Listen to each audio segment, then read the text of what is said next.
С актьорите работим върху романа "Портретът на Дориан Грей" на Оскар Уайлд. Темата, с която се занимаваме, е да изгубиш себе си.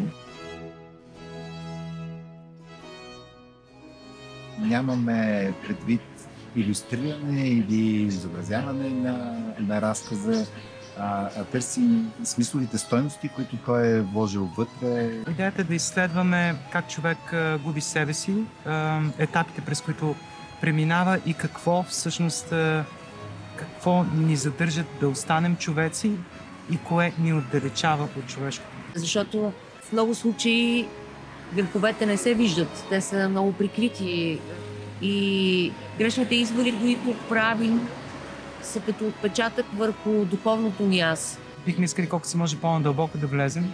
Всеки спрямо неговите си възможности, спрямо неговите си страхове, спрямо неговите си нужди. Никой не бива да се чувства притиснат, никой не бива да се чувства изнасилен от ситуацията, който докъдето иска. Това е както всеки човек има свой собствен ритъм на живеене, собствено мислене. Това е също и в театъра. Всеки влиза доколкото пожелае, доколкото иска да влезе, доколкото има възможностите и капацитета.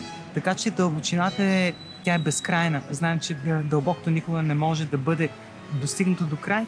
Затова по-скоро бих искал всеки от нас да достигне до лимита на своята дълбочина.